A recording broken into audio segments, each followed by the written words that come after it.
Have you ever felt that the reality you are living could be just the surface of something much deeper? Neville Goddard invites us to immerse ourselves in the depths of our spirituality and perception, challenging the structures of time and space that we take for granted. In this video, we will explore how Jesus, in the 8th chapter of John, breaks the barriers of time by declaring his existence before Abraham, thus challenging our linear understanding of history. This is not just a theological debate, but a gateway to understanding that the Bible speaks of spiritual states through which we all pass, from Abraham to Jesus. You will discover that these names do not refer to individuals in a historical sense, but to stages in our own spiritual journey. Prepare to unveil a perspective that could completely transform your understanding of spirituality and your own being. Are you ready to explore beyond the veil of the dream and answer the call to spiritual awakening? The eternal does not feed on the ephemeral. And I reiterate, the eternal does not feed on the ephemeral. And your soul cares little whether Jesus or Abraham were beings of flesh and blood. For the soul, what is relevant is understanding the spiritual states that those names symbolize in the scriptures. But you, mortal being, are inclined towards the mortal. As long as you seek a beginning or an end, immortality will elude you. And you will continue to entertain yourself with those quests to discover the resting place of Noah's Ark or the earthly journey of Jesus. And the identity of the true authors of the biblical texts is unknown to us, and it is irrelevant whether Mark, Luke, Matthew, John were their names, for they wrote about their experience, not about what they observed as men, but about what they experienced as souls conscious of their eternal state. What their characters expressed was intended for their own creators.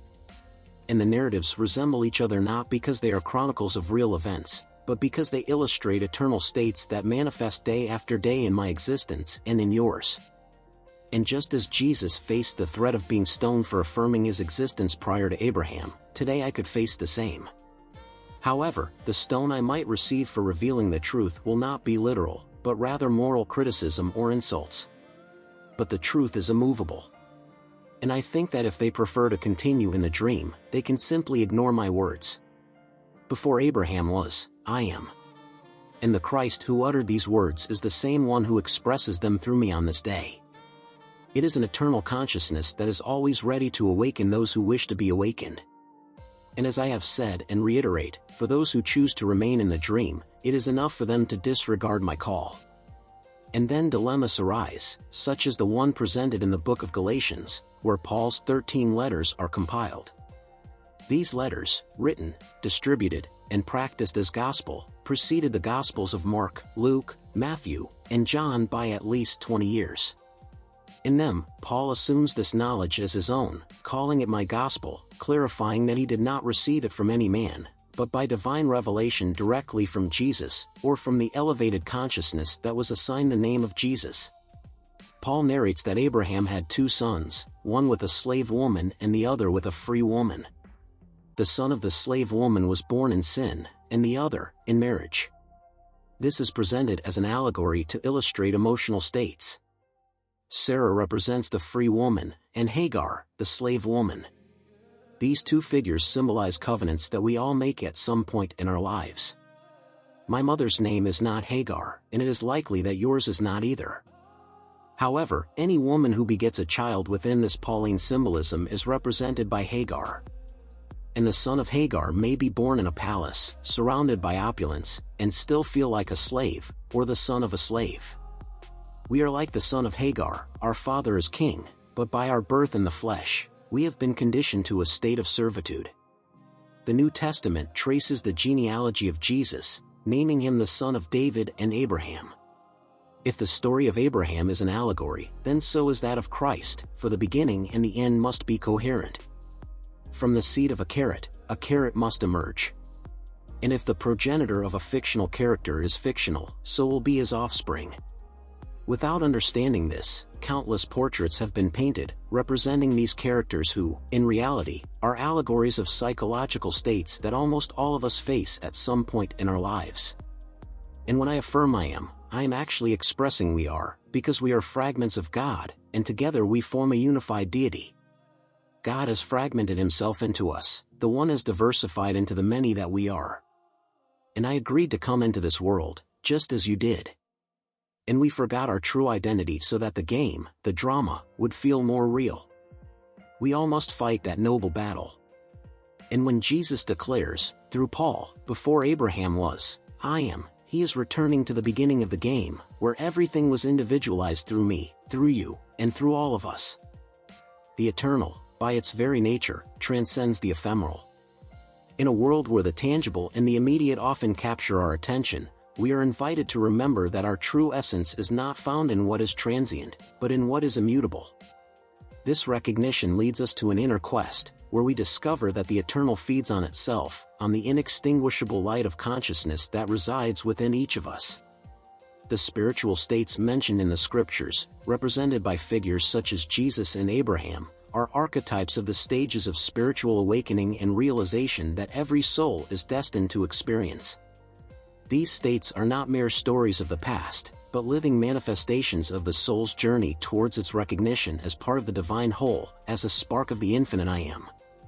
Immortality, then, is not found in the perpetuation of our physical being, but in the recognition of our eternal identity, in the understanding that we are more than the sum of our earthly experiences.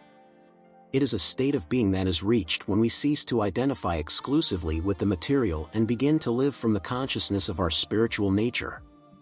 The truth of our existence is immovable, eternal, and not subject to the opinions or criticisms of those who have not yet awakened to this reality.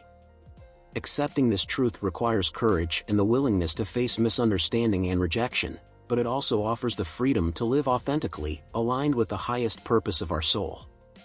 The eternal consciousness, the I Am that Jesus proclaimed and that each of us carries within, is the key to awakening to our true identity.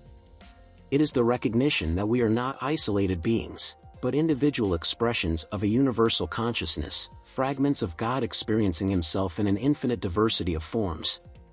The teachings of Paul, especially his interpretation of the story of Abraham, Sarah, and Hagar, offer us a rich symbolism about the emotional and spiritual states we face on our journey. These stories are not just accounts of the past, but maps that guide us in our own process of transformation and awakening. Our decision to incarnate in this physical world, to temporarily forget our spiritual identity, is part of a divine game whose purpose is the remembrance and return to our essence. This game, which unfolds in the eternal now, invites us to rediscover the I Am that we are, beyond the limitations of time and space. But do not lose yourself in this illusion that is time, for the game begins and ends every day, in the blink of an eye, at the fall of night and the break of dawn, because that beginning is not anchored in an immobile past, and it happens daily, since the I Am is the name of the unique player that will be remembered by all generations. Before Abraham was born, I am.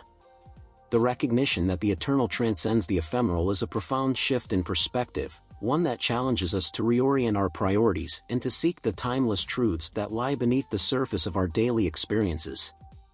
It is an invitation to embark on an inner journey, to explore the depths of our own consciousness and to discover the inextinguishable light that resides within us. This light, the eternal I Am, is the true source of our being, the foundation upon which all of our experiences and identities are built. It is the unchanging ground of our existence, the ever-present witness to the unfolding of our lives. By turning our attention inward and connecting with this eternal presence, we begin to align ourselves with a deeper purpose, one that transcends the fleeting concerns of the material world.